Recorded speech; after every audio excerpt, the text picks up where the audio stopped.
Welcome to the world of F1 in Schools here in the UK. My name's Mark and I'm the UK National Project Manager for the F1 in Schools STEM Challenge. Basically, if it happens here in the UK, then it goes through me.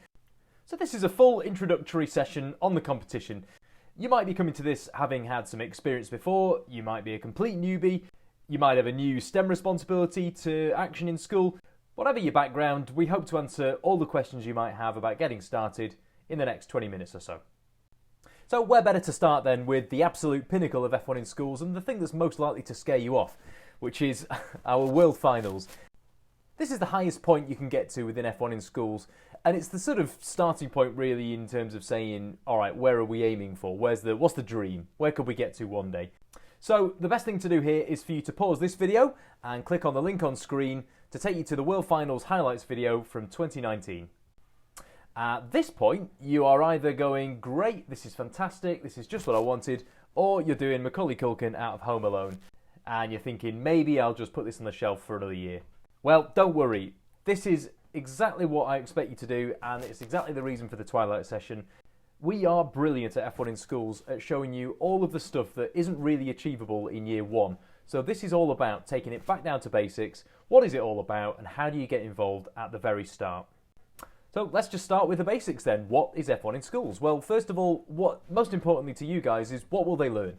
It's not just to do for fun, let's be honest. It's got to have some outcome, and this is where we hope and we think that F1 in Schools is a real unique selling point in the world of competitions, because in terms of output, the kids get so much from it. It's designing and making a working product. It's trying out real jobs.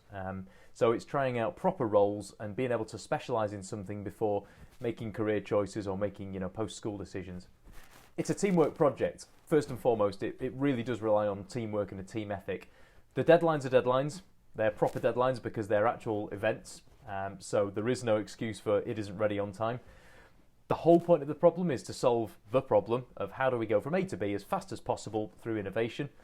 Using science and maths to work out how to go faster. Now that isn't to say that everybody needs to be a mathematician. That's just saying this is part of the problem, and it's ways that you solve that using the subjects that you do around school, including obviously D&T, engineering, but then crucially science and maths as well. On top of that, it's obviously dream career skills, hopefully picking up skills that you can take with you, and learning how to speak to people in business, people in the world outside school. This is one of the really key parts of F1 in Schools, is encouraging your teams to go out and find help in the wider community, in an industry, and ultimately realising that money does not just grow on trees. So you as a teacher should not be thinking, have I got to make room in my own budget for this project? This should be a self-funded entity driven by the teams. Back to what it is, it's a process. So in the same way as any design project or science project would be, you start with a plan, some research, you design, be that with sketches, with models, with CAD, with lots of different mediums, whatever the team are comfortable with really. Analysis of those ideas, so picking out the strengths, the weaknesses, where do we want to work, making some examples, making some prototypes, testing those prototypes and making any changes that the team thinks necessary, and then ultimately bringing them along or sending them to a competition to race. I guess the next thing to think about then is who? Who are we aiming it at? Who are we looking for? Well, here's one way to think about it. We're looking for people like this. We're looking for designers. We're looking for the new Adrian Neweys. People who are going to be the sort of technical, creative brains behind not just F1 cars of the future, but projects of the future, be they industrial projects, architecture projects, product design projects, whatever it is. The real design brains behind that. People like Susie Wolff, managers, people who are inspirational, people who try to create a following, make a change, challenge perceptions, but crucially, lead teams, so be, at the forefront of management. People like Rosa Herrera, who's PR manager for Mercedes-AMG F1. So communications go through Rosa, the PR strategy goes through Rosa. This is somebody who thinks about marketing, but person to person and messaging. And these are jobs in the real world in F1. Analysts, people who think about the bigger picture, the journey that a team goes on, or a brand or a product, whether it's in-race strategy, whether it's brand launch strategy, whether it's product marketing strategy. So we're looking for people like Randeep Singh who can take a step back and go, what is the best way to proceed here? And then also strategists, people who are looking at how to maximise a situation. So people like Bernadette, head of race strategy over at Racing Point. She makes the calls under pressure, live on the pit wall, about what happens in a race. And these are all examples of jobs that we can reference and we can give experience of through F1 in Schools, as well as the obvious ones like engineering and manufacturing. So how do you get started with your teams then? So there are loads of ways that you can get involved, and there are loads of ways of putting a team together, but what's really involved in setting one up? Well, first things first, the teams can be from 11 to 19 years old. That's all the way from secondary through tertiary education. Teams can be from 3 to 6 members, so a minimum 3, a maximum of 6. We always suggest that you have as many as you can within that. 5 or 6 is ideal. And you can have a maximum of 5 teams for any school across all the competition classes, so entry, development and professional class. Job roles within that team can be varied and you can decide on these yourself, but just as an example, project manager, manufacturing engineer, a graphic designer, a resources manager, a design engineer, a marketing manager maybe, or you can put it to your team that they create their own job roles and figure out what's needed to make their team work. So what's required then to get to an F1 in Schools event? What do the team need to fundamentally do in school? This will differ slightly depending on whether the event is physical or virtual. As we go through, we'll just make the distinction between what's needed for a physical event and what the alternative would be for a virtual event. In any case, check the F1 in Schools website for confirmation on how the season will be running. So let's start with the basics then, which is of course an F1 in Schools race car. 1 for regional finals, 2 for national finals and 2 for world finals. This is to be designed in line with the technical regulations for whichever class the team chooses to enter. But don't worry, we'll go into a bit more detail about the classes later on. For a physical event, teams simply need to bring their cars with them to the day of the event. For a virtual event, teams will need to post their cars to F1 in Schools. Next up is a pit display. The pit display is like a team base. It's a sort of display area for teams to represent themselves during an event. At regional finals, it's simply a table which we provide and the students build a tabletop display on top of that. When you get through to national finals or world finals, we'll provide an event booth, which is a sort of blank canvas, but with a specific volume. Inside that, the teams can design, build, make, or even just borrow tables again to produce their own displays. At a physical event, obviously the pit display is built. For a virtual event, we're asking teams to model their design in 3D CAD, or at very least, produce a small portfolio showing some sketches and screen designs of how they would design and make their pit display. There's then a verbal presentation, which is a pitch basically to a panel of judges. Think of it a bit like the Dragon's Den scenario. The team is to describe themselves, explain how they've worked as a team, how their journey has gone, what they've learned along the way. Now obviously at a live event, this is done under the pressure of presenting live to people in a room. For a virtual event, that's going to be presented as a video which the team has control over editing. So it won't need to be produced in one hit.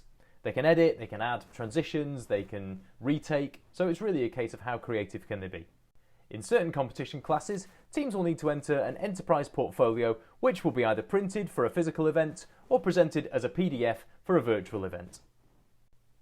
In exactly the same way, the design and engineering portfolio will be presented also as a printed document for physical events or a PDF for virtual events. And then the culmination of all of that work is the racing. Racing takes place on the F1 in Schools track, which is a 20-metre elevated racetrack. The teams obviously are present at a physical event where reaction times and the car times are all set on the press of a button by the students. This is all about dealing with pressure and effectively being a sports person for that time. So it's all about sports performance and reaction times. For a virtual event, the F1 in Schools team will race the cars for a team, obviously discounting the reaction time factor. So that's what F1 in Schools is and how to get involved. Why should you do it though? Why should you bother? Well, we're going to start with a quote here, which is from Phil Harvey, who was a teacher of Evolve UK, who are the 2019 F1 in Schools World Champions. So on a wave of euphoria, Phil gave us this quote, which I think is brilliant. F1 in Schools is why we go into teaching. It allows you to do things students are really passionate about, isn't confined by the constraints of a curriculum, helps you to really develop students, raise the profile of your department, and the best thing about it, it gets you out working with the local community. In 3 words, a life-changing experience. Now, I couldn't have put it much better. I didn't type it for Phil. They were his words. Really, the point there is, and I would always suggest you do this, is that F1 in Schools flourishes and it allows the team to really grow when you run it away from curriculum time. You're not then constrained by having to lesson plan, monitor, track, assess, all the rest of it. Yes, you'll do that, but you'll do it naturally through the process of the competition and obviously on reflection after the event itself. Now, Phil didn't just throw in at the World Finals level and come away a winner. He's been doing this for several years, and so have his teams. They wouldn't have got to be world champions had they not gone through the process time after time after time. I think they've competed for 5 years in a row. And another cool thing that Phil said to me once was he didn't care about the competition initially. It was all about the experience, and not going into it thinking it's all about the win and it's all about beating other teams. It's about finding your feet, and it's about having a go at something that's different from what the students are used to, and as such putting them outside their comfort zone and seeing how they can perform. You're probably thinking again, great, World Finals sounds amazing, but we're not at that level. Why should we get involved? Well, because it's feasible. It's a lot easier than you probably think it's going to be. There's an entry point suitable for whatever situation you're in, whatever the age of the students you've got, whatever your budget is, whatever your resources are. There's a place on the ladder for everybody, and we'll go into a bit more detail about the classes later on. It's free to enter initially. If you go for entry class, it's free to enter, and through the process of doing the competition, your students hopefully should start to actually accumulate funds by sponsorship, by endorsements, by generating this great buzz about what they're doing, not just in school, but outside in the wider community. Now, this works when you don't work, and that sounds weird, but this works when you give sole and complete ownership to your students, because it's only by doing that that you give them the responsibility and the power to actually drive this forwards. You, as a teacher, I always say the last thing you want to be trying to do now is take on more work for yourself. You know that, and I don't want to try and sell you this as a work package. This is not going to work if you try and lead it from the front. Give the students the impetus and the responsibility to drive it, and that's when it starts to take on a life of its own. And you can simply be the one unlocking the doors, facilitating meetings. You don't need to be driving it, providing the next talking points to the teams. This works best when you step right backwards out of the situation. So yeah, empower your students to look beyond you in school. They shouldn't be coming to you for all the answers. You know, point them around school. It's as much a case of saying, well, if you need help writing something, go and speak to the English department. If you need help with, the sums, go and speak to business. If you need help with the mathematics side of things, you know where to look. The students know where their teachers are around school, so give them the responsibility to go and do that. But look beyond school as well. Outside of the building, who can help them locally? Who can give them some advice or provide them with a service? I would always say run it as an extracurricular. That way you're not taking on any, mandatory planning or monitoring demands. You're not adding it to your curriculum plan as such, but you're running it as an extracurricular club to feed into what you do in school. Now that can be for individuals, it can be for a bigger group, but if you run it that way, then you can run it almost for the hell of it in some ways, rather than having to, jump through the hoops, as you know, every time you've got to launch a new project and plan it properly. But the fact that it is so cross-curricular means that you'll smash this without even thinking about it. Like I mentioned before, bringing in help from other departments, bringing in help from outside school. It just naturally happens in F1 in schools because the project is so multifaceted in that it's not just about designing something. You will need, and the students will immediately see the value in taking bits of this project to all sorts of different teachers and departments around school to help them.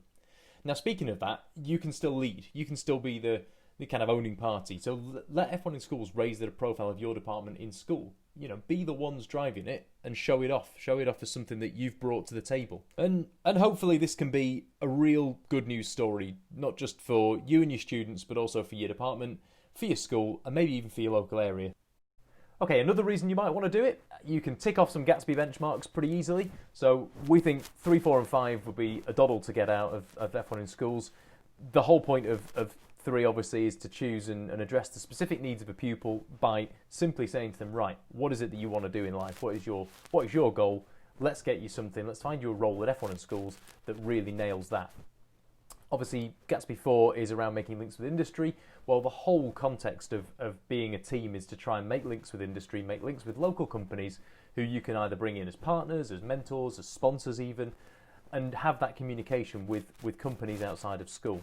Gatsby 5 is all about encounters with employers and employees. Well, this is done through our events. So the judges are professional judges. They're professionals in STEM careers, some even in F1.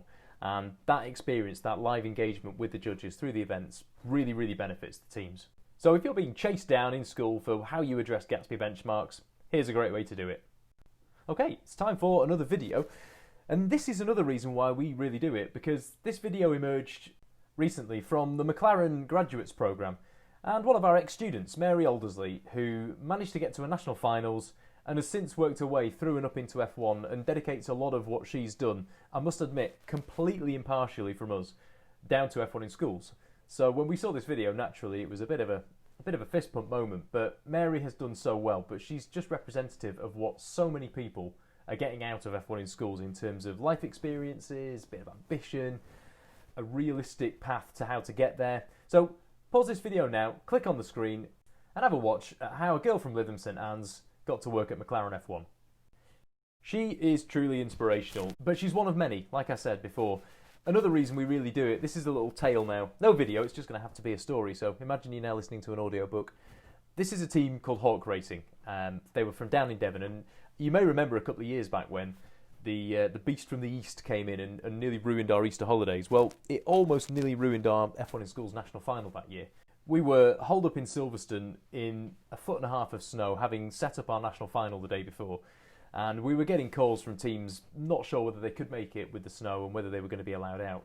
One of them was Hawk Racing. Now, this team of lads that you see here were in their final year of college. They were in their final year of F1 in schools, and this was their big last chance to make it through to the top tier, to the World Finals, and really achieve their dreams. They rang us the day before to say that they weren't going to be able to make it to the event. They'd qualified as regional champions, but they weren't going to get out of school because the bus was in school and it was locked down and there was no way it was coming out.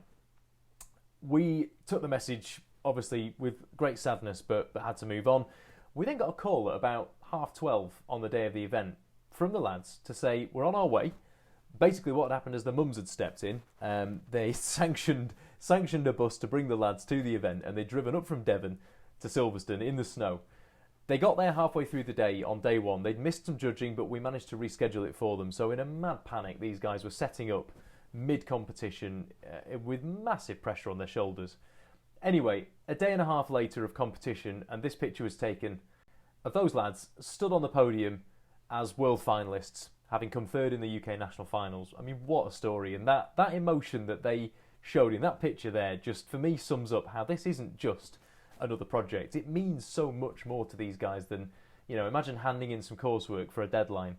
You wouldn't be hugging each other and punching the air and, saying it's a life-changing experience. But this genuinely was that to them. And it just represented to me how much these guys put into what they do. There's F1 in schools and then there's school. And they just seem to be two completely separate existences almost for the teams. Because they know, really, that where it can lead is somewhere pretty special. So, first and foremost, I mean, the easy one to say is your students will be put into pressurised situations just by competing. There are live broadcasts, the events run at a very high profile with guests there all the way from F1 and many actual managers from F1. We've had in the past people like Claire Williams down there representing, lots of senior engineers and designers, and they're there because they're looking out for the next generation of talent. We put them in front of camera, so we give them a chance not just to represent themselves but their sponsors and their school, but also under the pressure of being part of a live broadcast. And they're competing with the best. The ultimate measure of success in F1 in schools is how well do you do in the competitions. And this can all be really, really valuable for the students' professional development and CVs. Okay then, time for another video.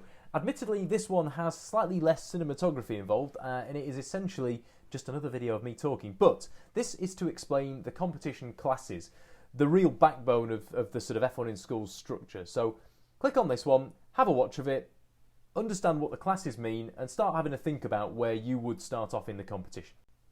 So let's start thinking about timelines then. What's going to happen? When does it need to happen? What are the first steps? Well, simply, the first step is to register for the competition. As soon as you've done that, it flags you up on our system to say, we're interested, we're keen, get in touch with us, let us know what to do next. That's just a simple form which you fill out on f1inschools.co.uk. Then really it's a case of get cracking. I would say use our resources straight away. The best place to start with something like this is to start generating content. Not just because it's going to be useful down the line in terms of portfolios and starting to put together your work for the judges, but because it's going to give some immediate sort of outcome for the students. They'll start feeling like they're making progress already. Kick it off with some rapid sketching and modelling. Use things like the IsoSketch 3D drawing tool to start creating shapes, putting some designs on paper and having the students think about what they want their car to look like. One of the really cool little tricks which I would I would strongly advise you do is get a technician, ideally down in design and technology or engineering, to 3D print or even just to hand make a couple of the no-go zones from the entry class or the development class as a standard sort of basis to model around. The no-go zones are available as a 3D part on the F1 in Schools website in downloads, and you could use these to 3D print either a scale model, or you could knock them up by hand using the dimensions and get your students to model on top of it. Use some plasticine, get some bits of cardboard or very thin aluminium or some acrylic even, use a strip heater, just to start making some wings and some body features and to start adding material to the shape. Now that can then be used for photographing, for iterative design where you can change it with some really quick amends, and you start building up then a bank of work, a bank of evidence for your initial ideas and also for your design development. The other cool thing about that is you can test using that solid shape. So whether you start doing some gravity testing, popping some little wheels and axles on it and running them down a ramp just to see which one goes the furthest, whether you get a bit ambitious and start doing fluid dynamics. Now, before you get freaked out by fluid dynamics, this could be as simple as a tube of fluid, whether it's water, washing up liquid or something else, that you drop the model through and you simply time how long it takes to get to the bottom. Now, yes, it's a bit crude, but that's a way of showing just some basic testing data for a team who perhaps haven't got access to, the finances to maybe buy a wind tunnel, which is another step you could take. You can make a smoke tunnel. There are tons of tutorials out on YouTube about how to make a smoke or a wind tunnel for very small cost. An organisation called Cleaps, they provide some instructions on how to laser cut and 3D print parts to make your own wind tunnel for next to nothing. Either way, the point here is try to get the students thinking physically and thinking design straight away, because it will get that kind of inspiration, the creative juices flowing. And then it's a case of following the process. So start with the plan, plan out the job roles, think about the scope for the project or just the aims of the project, what are they trying to achieve, the timelines they've got, the marketing that they're going to try and do, so how they're going to maybe brand themselves, how they're going to attract sponsors, how they're going to then manage that money, so a finance plan. The design process, which we've just talked about, but bringing in initial iterative sketches, prototypes, CAD models, all sorts of different types. The testing of those ideas, so using a virtual wind tunnel maybe, physical testing of that. Any other ways that the teams can think to test their designs. Obviously a bit of SWOT analysis too doesn't hurt. Thinking, what have we got what's strong about our ideas, where our weakness is, where can we look at more opportunities. Making the design itself, so using CAD-CAM ideally, 3D printing, laser cutting, or if you're going for entry class, using hand tools and hand processes in the workshop. As a final step, before going to an event, a smoke tunnel or a track test is brilliant. Paramount, I would say, is an impact test. Now, this is one thing that teams tend to, shall we say, overlook, is that the cars are going to go, yes, incredibly fast in a straight line, and aerodynamics will almost definitely impact speed.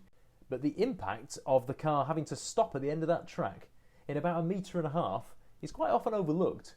And when you send something that you've spent hours and hours designing and making down a track at 70 kilometers an hour, for it to then implode at the end, it can be a bit defeating. So get the teams to think about impact testing from a frontal impact, because it is really going to matter when they come to an event. Speaking of which, when all the work's been submitted or packed ready to leave, the team needs to get ready to race. And then it's all about, like I said before, performing under pressure, focusing on the task, having done some practice, and then obviously trying to keep your best for race day. Now, the next thing I wanted to just show you guys is that regional finals really aren't that scary. We do our best, like I said at the beginning, to scare people off with World Finals and making this unobtainium type presentation of what F1 in Schools can be. Well, what is it on a basic level? A regional final is quite often done in a school hall, a local venue, and it's put on by ourselves. We are the event team, so we run the competitions behind the scenes, we run the competitions at the scenes, if you like. So both yourselves and the teams can get used to us, and it's a more familiar environment when you get to an event. We partition off certain areas of events so that they're not just publicly open spaces. Obviously, the venues themselves aren't private, but we do make sure that it's just the kids and your students where they need to be, so they can keep a clear head and not have anybody getting in their way. We recruit very professional, very experienced judges, some of which have come through the competition themselves and are now working in in motorsport or in industry, as an engineer, as a marketing professional, as a manager of some sort, a lot of which are STEM ambassadors, many from Formula One. We provide a personal judging timetable for your teams, so you've not got to wonder where you've got to be at what time, but that is something that I always say to teachers, you get hands off with that, make sure that that's the team's problem. It's their timetable for the day. You can just sit back, have a cup of coffee and do some catching up. It's a brilliant opportunity for doing exactly that in terms of making professional connections, do a bit of networking.